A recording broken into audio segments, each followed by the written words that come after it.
You're listening to a special episode of Two Broads Talking Politics on the 50th anniversary of the shooting at Kent State University.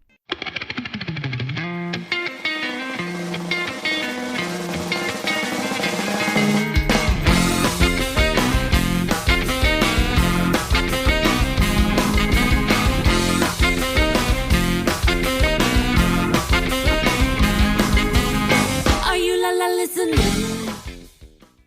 On May 4th, 1970, around 12:24 p.m., on the campus of Kent State University, about a dozen Ohio National Guardsmen opened fire on a group of students who were protesting the Vietnam War. Over the course of 13 seconds, 67 bullets flew. 4 students were killed, and another 9 were injured. Also on the campus that day were 2 students who are very special to me. My parents, Steve and Terri Pollock. Over the years, I've talked to them about the events of May 4th many times. This is the first time that they've sat down on the record and talked about what happened that day. So I'm on now with my parents, Steve and Terri Pollock, who were at Kent State in 1970. I just want to sort of talk through a little bit about their reflections, their memories, and how it shaped their lives a little bit. So thank you very much. I know I sort of browbeat you guys into doing this, so thank you. No, you never browbeat us into anything. Nope, never. So I don't actually ever remember a time when I didn't know about this happening. I'm sure you didn't tell me when I was a toddler or something, but I just sort of grew up, knowing that this was something that had happened. Let's set the stage a little bit for people who aren't as familiar with it. So in May 4th, 1970, you were both sophomores at Kent? Yes. So it was the end of your sophomore year?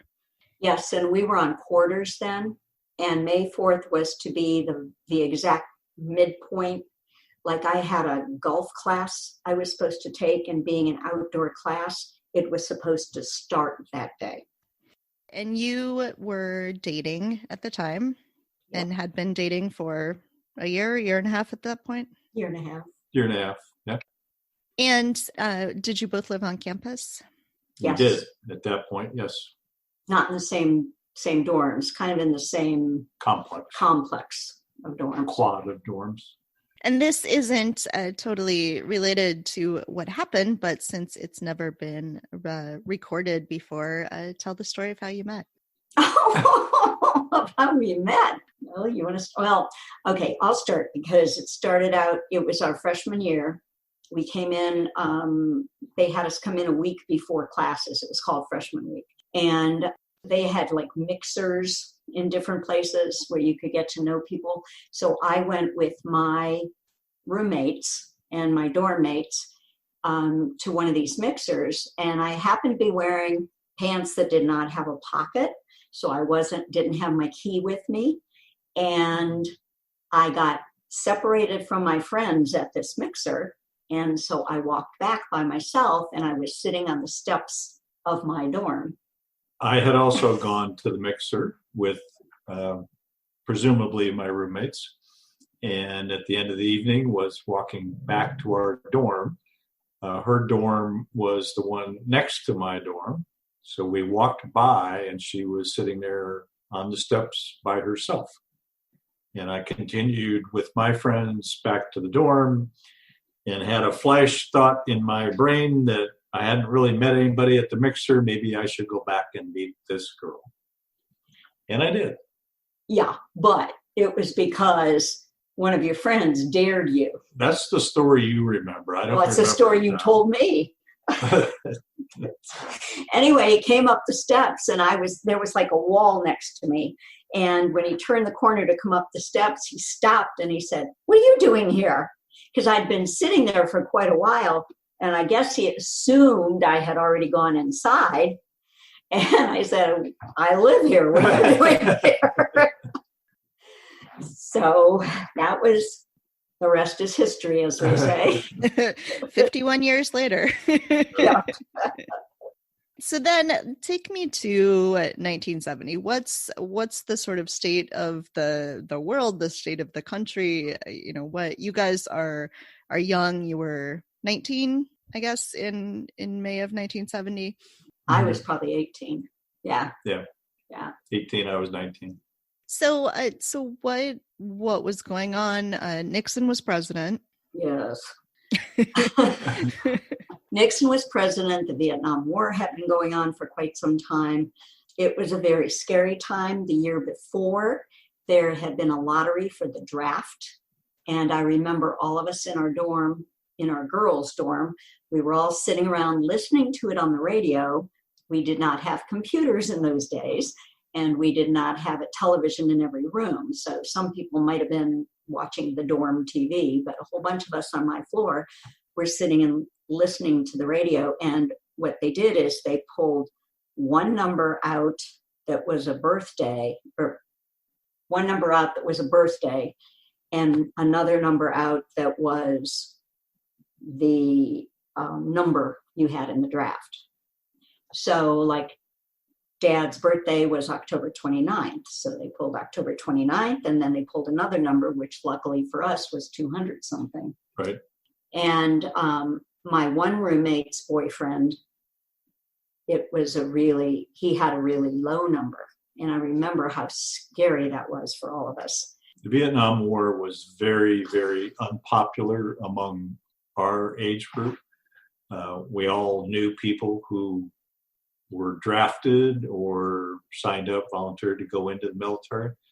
And we were all convinced that if you did, you were going to end up in Vietnam. And it was not a popular war, but it was also a different kind of war from the wars we remember where planes did all the bombing and everything. This was pretty much a ground war in a very difficult place. So it was very, very unpopular. There was a lot of student activism.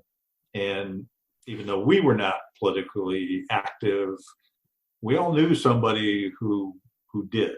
And somebody, you could always, just in the lobby of your dorm, you could end up in a pretty good discussion. There were always people wanting to voice their opinions about it. Most of them were pretty negative about it. But Kent State was not one of the more politically active campuses. It was just, as a commuter campus. So a lot of people came and went. And small town Ohio college, not particularly liberal or activist or anything like that.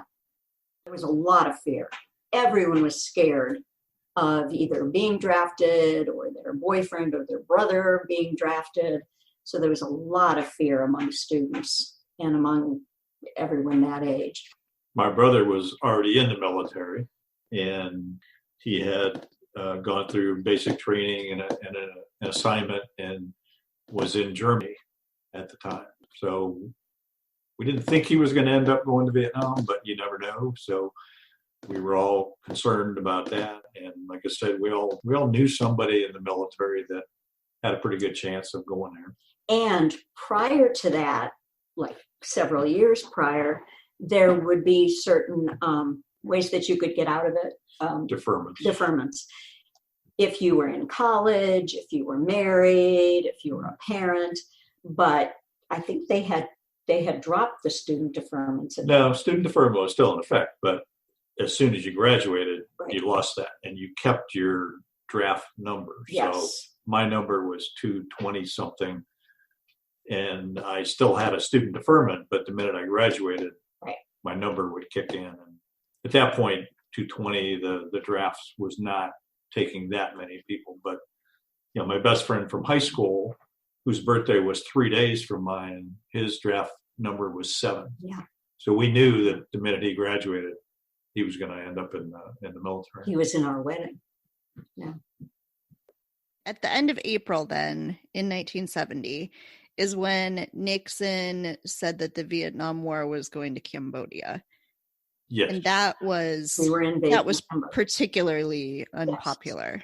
Yes. That was actually the Thursday night, April 30th, when he went on television.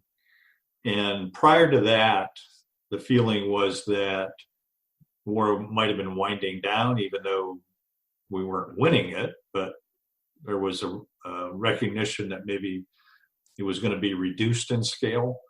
But when he went on television that Thursday night and announced that we're actually going to invade Cambodia, that just triggered a lot of animosity among the students and a lot of other people who felt it was a wrong thing to do. And then that Thursday night, there were fights and things going on downtown Kent. We weren't there, but we heard a lot about it. And we heard later that there were a lot of the people that were involved and arrested weren't even students. They'd come from other places or that. But regardless, there were a lot of fights and uprisings and things downtown Kent. Downtown Kent had a lot of bars at that time. And the students went because at 18, you could drink 3-2 beer. So that's why there were so many students down there. It's not like, they all had to be 21 or anything. And then as a result of that, they put a curfew on the campus. No, wait, that was Friday. What happened? No, I don't think. Thursday night was a lot of called civil unrest downtown. A lot of windows were broken, students chanting in the street, police trying to restore order, but just a lot of that. And, alcohol fuels a lot of things, but it was a result of a lot of people upset with the decision on Nixon's speech. And that triggered the first wave of protests downtown where buildings were windows smashed in and students just generally protesting. And the police shoved everybody back to campus, and it kind of settled down at that point. But then, did anything happen Friday? Friday, there was a rally, and reasonably sized rally of students and onlookers. And one of the things they did, and I don't actually recall this was something I just read up on, they buried a copy of the U.S. Constitution saying that Nixon violated the Constitution by expanding the war without declaring war and without congressional approval. So it's a protest vigil and action, a lot of speakers at that point. Yeah, mostly speakers and demonstration. But that was Friday, and there wasn't a whole lot. There was more stuff downtown Friday night. But because of that, they put a curfew on campus, and we were not allowed to leave campus. No one was allowed on campus, and no one was allowed off campus. So there was basically nothing to do. If Kent wasn't a very, sort of liberal protest kind of place, was this going on campuses everywhere? Yes. Everywhere. Ohio State had a lot. Yeah. Colleges in California. I mean, it was all over. We had a lot less than most places. And prior to this, was it prior to it? There was a college down south where a couple of black kids were shot. In Jackson, Mississippi.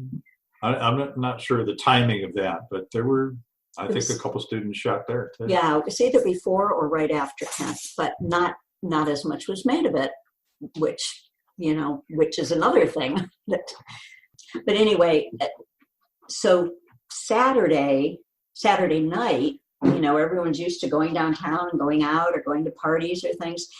You could not leave campus. And there was a group that set fire to our ROTC buildings because to the students, the ROTC program symbolized the war.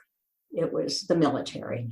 And these ROTC buildings were not beautiful brick buildings. I mean, they were basically wooden, they're like barracks. They really were kind of, rickety. I mean, they caught fire easily is what I'm trying to say. Did you know any students in ROTC? I think probably. Did you know any? Yeah, I don't recall names of people, but you would see people that they had to wear their uniforms on certain days and go to events. Yeah. So I recall people in the dorm. And I think Jeffrey Miller, one of the kids who was shot, was an ROTC student. Yeah. Anyway, so when word spread that the ROTC buildings were burning, it was like, there's nothing else to do. Let's go watch. And I mean, we were far away. But we were kind of on the hill where Monday things were going to happen, because the ROTC buildings were kind of down in the valley, like down at the bottom of the hill. So we were there watching, and it was either then or right after that. Did the National Guard come that night? They came that night, yeah. I think we saw them kind of advancing, and that's when we left. But they were like guarding the buildings and stuff like that. I do remember Governor Rhodes was the governor of Ohio at the time, and he sent in the National Guard, and I remember everyone being really upset with him and all that. Sunday was very peaceful. The Guard had established a presence on campus, so there were a lot of National Guardsmen there, but there really wasn't any activity. There were some gatherings, but it was really peaceful. Yeah, it was peaceful. It was peaceful as far as nothing happened, but it didn't feel peaceful. I mean, if you walked down the street, at every corner, there was a soldier holding a bayonet. You know, that felt so horrible. There was a gathering Sunday night, just, students coming together and talking about things, but it wasn't anything violent that night. It was just people gathering, and the orders were to disperse. So guardsmen told everybody had to go back to your dorms and stay there. And the university was trying to do the same thing. There were leaders of the university there trying to get everybody to break up and go back.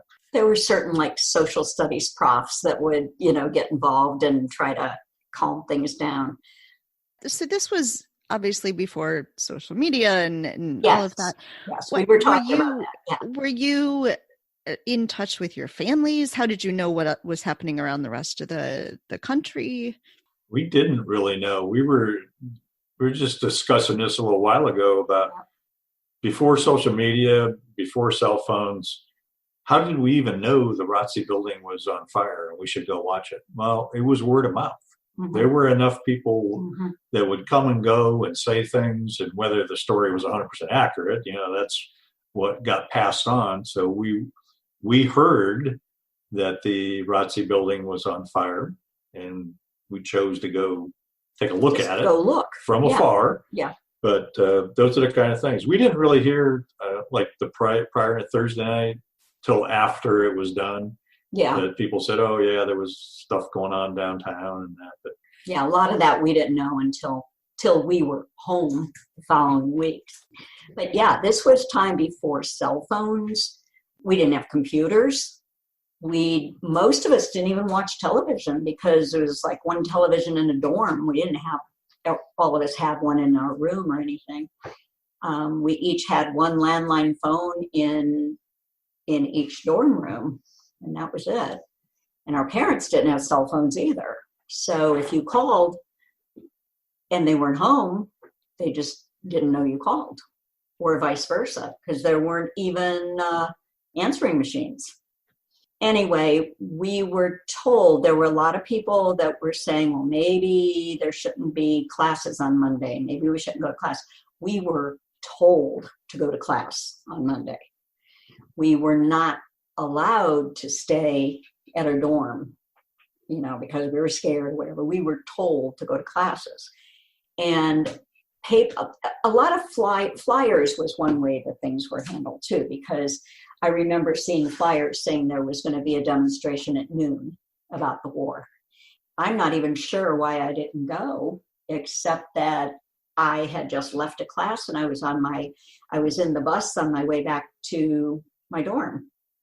And that was when I found out. I was on the campus bus, and somebody on the bus said, they're shooting kids. I'm going, what? What are you talking about?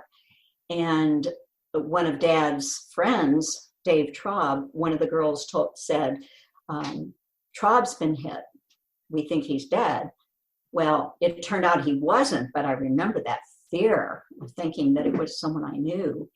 And then my next thought was, Dad worked at the student union. He was a busboy. And the student union was down in like that kind of valley near the ROTC buildings. Yeah. And since he was a busboy, and I didn't know his schedule completely, but I thought he could be there. It's lunchtime.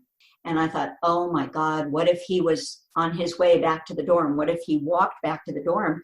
He would have gone up that hill and he would have been there. So until I heard from him, I was terrified. But you weren't working No, that day. I was working. I was at work, working in the student union kitchen area. I didn't know what was going on because I went right from a class to work and didn't see anything happening there. Couldn't hear anything because the kitchen's pretty loud. But I recall a guardsman coming into the kitchen and saying something. I have no idea to this day what he said, but that was the first time when I heard some of the reactions from people in there that I knew something had just happened, but I didn't know what it was. What happened then immediately? Did you go to the dorms? Did you what? Well, I was on my way to my dorm anyway. So yeah, I went to the dorm. Yeah, when I got off work, I went back, and it wasn't long after that the university announced that they were closing. And what I read later was that the mayor of Kent had asked for an injunction, and a judge granted it, closing the university until such time it could be deemed safe. And so it closed immediately. We were given announcements, presumably through our dorm resident managers, that we had to leave. And in the middle of the afternoon, just a few hours after the shooting, we were told we had to leave. We had to get out of there. So there's a case of nobody's got cell phones. Everybody tried to call, and the phone lines just jammed. No one could get through. So everybody was told, you have to leave. And we had no idea where we were going to go, but we couldn't stay. So there were a few of us that lived in this area that I knew, and we got together to see if anybody figured out how we were going to get home. And we ended up hitchhiking home from Kent, going out to a main road and hitchhiking, and somebody picked us up and took us to Canton.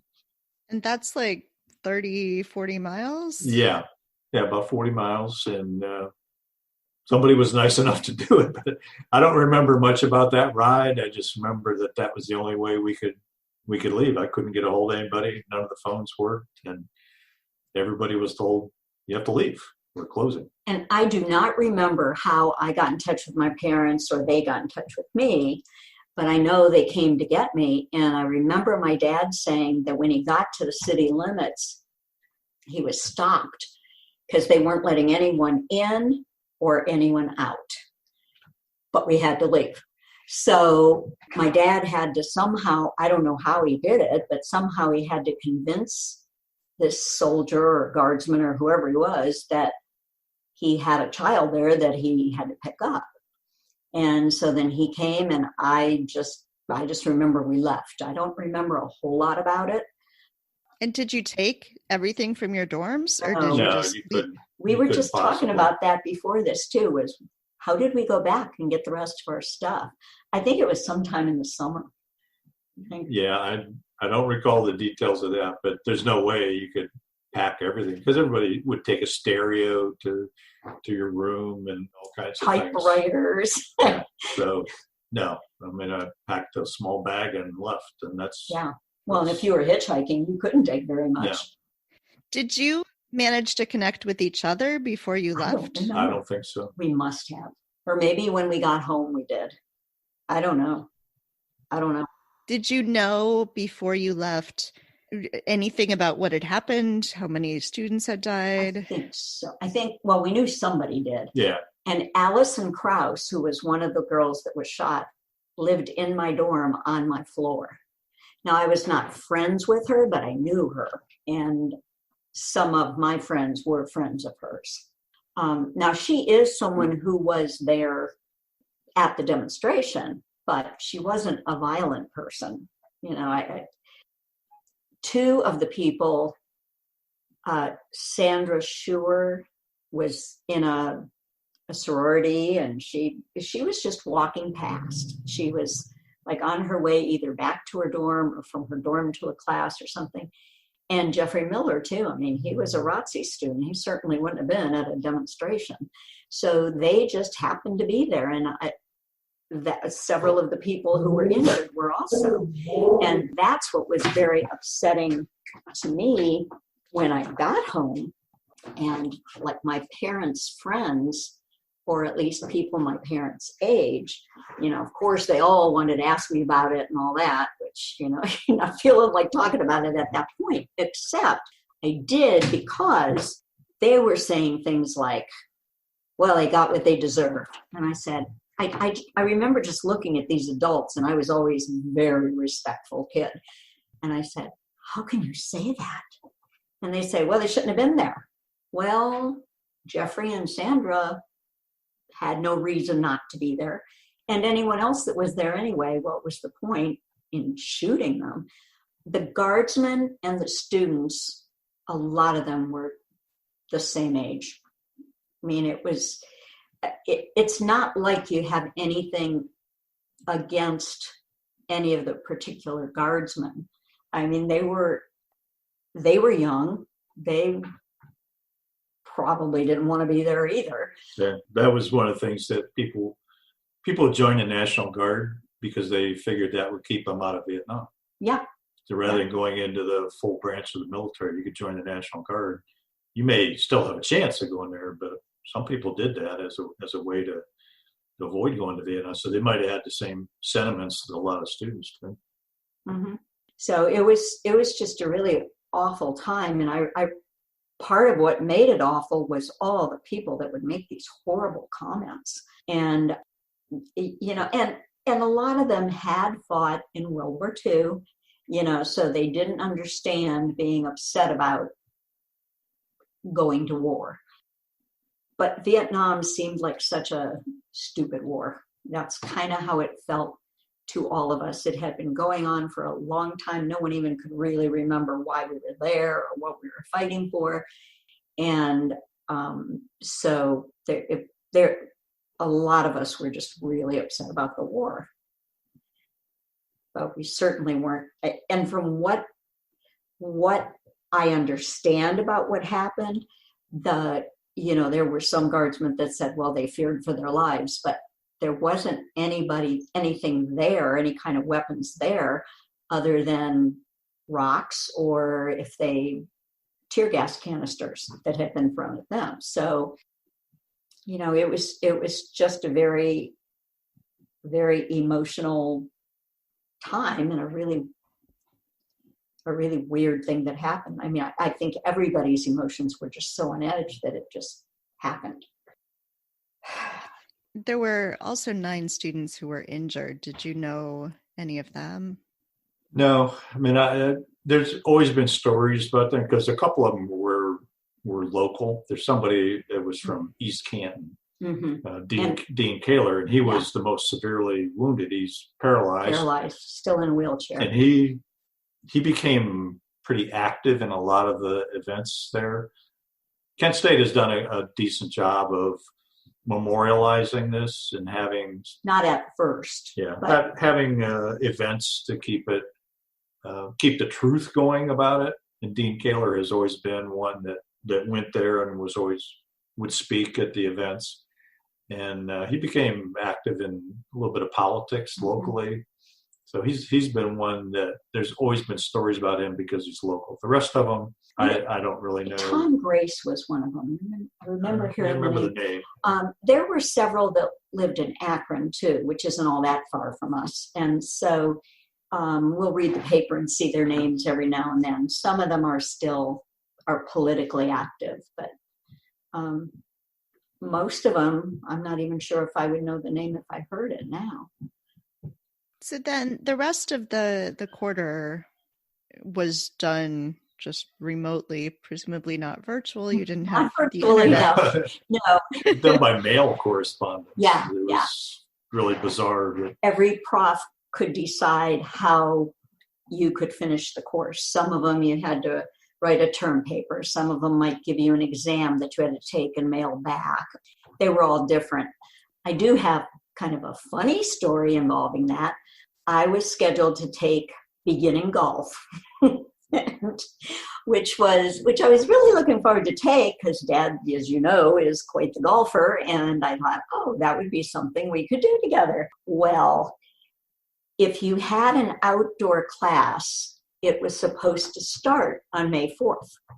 And so obviously I didn't have my class. It was supposed to be that afternoon, right after lunch. And so when we went home, and it took a few weeks because everything had to be by mail, but before you got notice from your profs what you could do.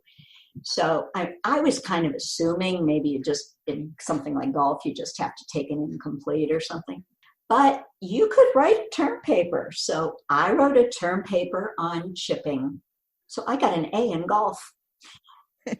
I cannot golf. Have you ever golfed since? Nope. Well, we went a few times. We went a few times. Kent State has a golf course. And the following year, we went a couple times. And I don't think we'd be married today if we continued to golf together. I remember one hole, I got a 13 on it. It was just on the one hole. But yeah, every class was different. You had the option of taking an incomplete without it hurting you. Or you could do whatever it was that the prof would tell you to do, and you could, get credit for the course. But they were all different, and there were no computers. So then you went back the next year. Yes. Yeah. Classes resumed in the fall. Mm-hmm. What was it like to go back? I don't remember. I don't think it was anything unusual. I mean, people would pause and look at where the shootings took place. There was a bullet hole in a metal statue that was part of a pagoda around one of the buildings, and there was a bullet hole in it, and that always drew attention and reminded you what had happened. And I'm sure there were a lot of discussions and events, but it wasn't anything on edge. We didn't feel anything was going to happen again. It was just kind of back to normal life again. Guard wasn't on campus anymore, for one thing. And there's military right on your corner. It gives you a totally different feeling, and there wasn't that. It was very weird. I think, though, that the campus and students became more activist after that. Yeah, I was remembering the Students for Democratic Society, Yes, SDS, it might have been founded around a little before that time, but they were the one that when people talked about them, they were the radicals. They were the people that wanted to protest and do things. And I'm not sure that was their total agenda, but that's what I remember. And I remember there being a chapter on campus after that, and you kind of look at those people, it's like, ooh, they're the real rebel rousers, the radicals, and they probably were the peaceful protesters like we know today of people who just want their voices out there. I think, was that the beginning of the Black Panthers too? No, I don't think it was actually connected to that. There was a Black United Students. That was it. That's what. At Kent. Because I remember they walked around holding bricks. I don't remember exactly why or what that was. I think it was like going back to slavery or something, but yeah. Yeah.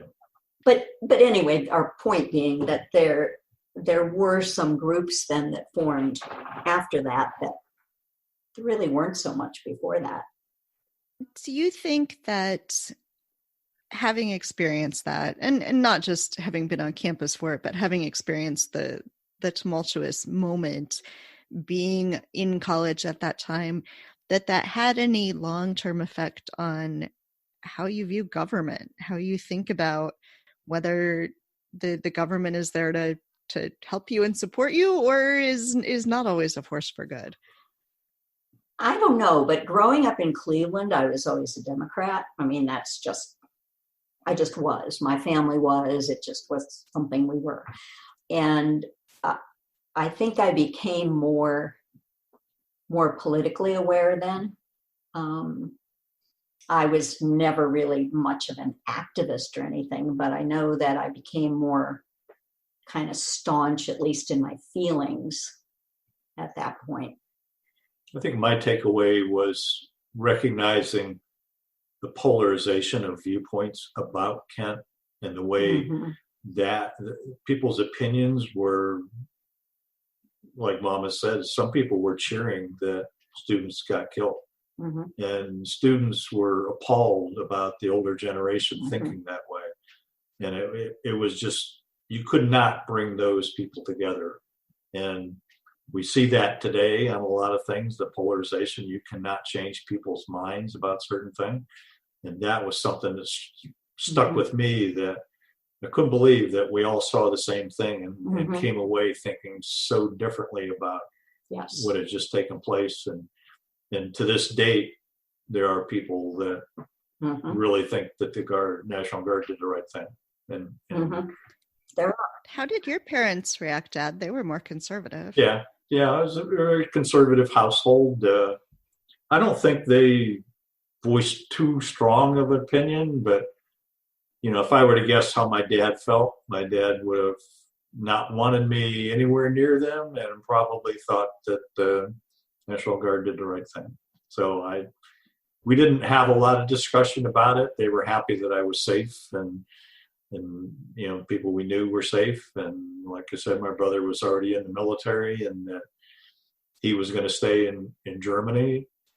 So it didn't have the personal effect that I think, could very well have torn families apart if there was something like that. Yeah.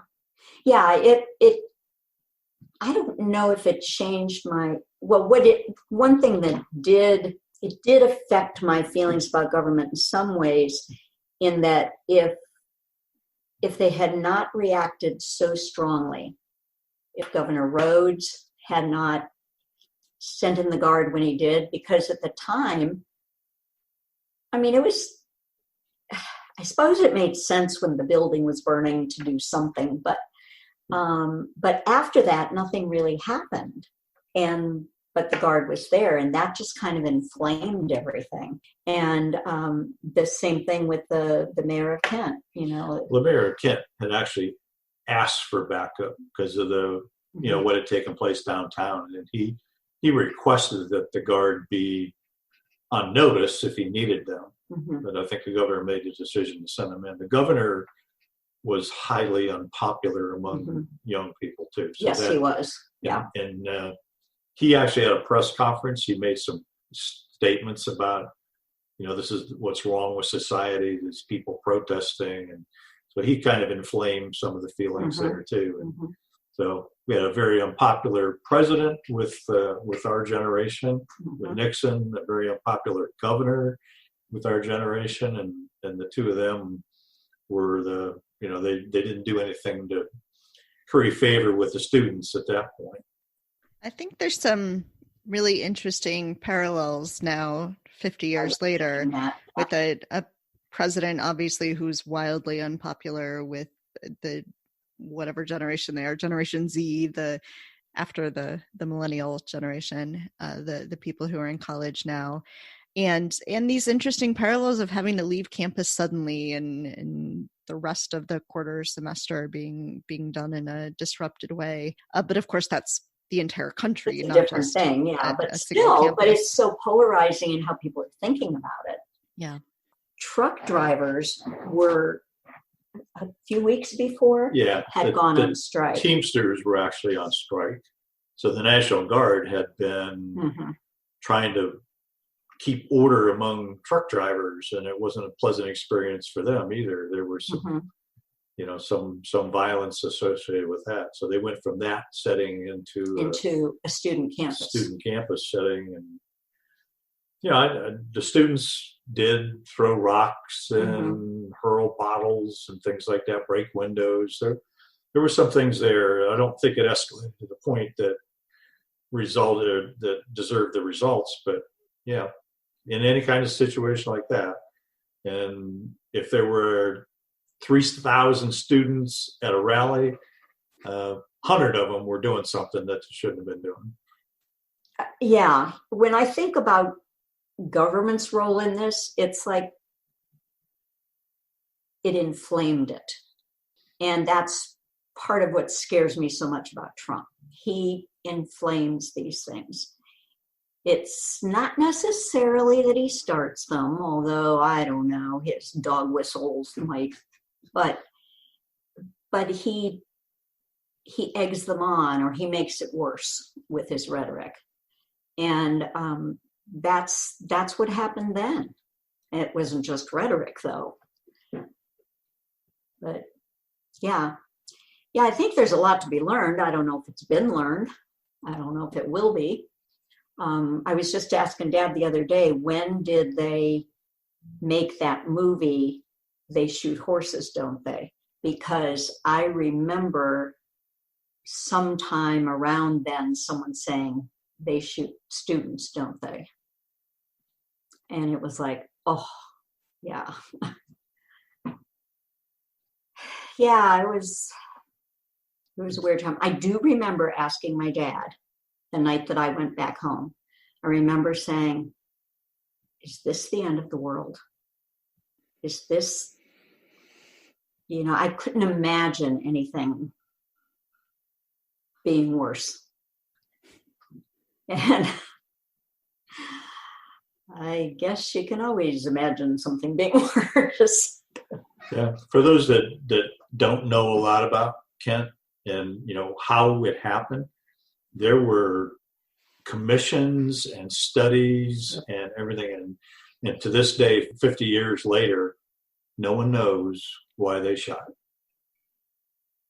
They can't say that somebody gave an order. This is something basic in military. You don't shoot unless you're told to shoot.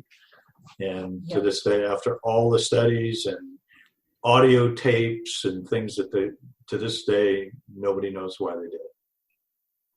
Well, thank you. I think it's important. You can't learn the lessons if you don't know what happened. And I think it's important to have the perspective of people who were there and who went through that experience. And I know it's not easy to relive. So I'm glad you asked us, though, because I think over the years you've asked us a few times to just talk to you about it, and we just kind of, changed the subject. But thinking about this today made me realize why there are so many people who, like, we're in World War II or something, and people say, we look at it as history, thinking, oh, tell me about it. And they don't want to talk about it. And I would always say, well, yeah. So some things are emotional scars. Someday my kids or grandkids are going to ask me to remember, what was quarantine like? Yes. Yes, they probably will. Oh my gosh. I don't know if any of us are going to want to answer that. I baked a lot. I'm knitting a shawl right now, and I thought someday I'm going to give this shawl to my granddaughter, and I'm going to say, I knit this during the great quarantine of 2020. Thank you for listening to Two Broads Talking Politics, part of the Dimcast Podcast Network.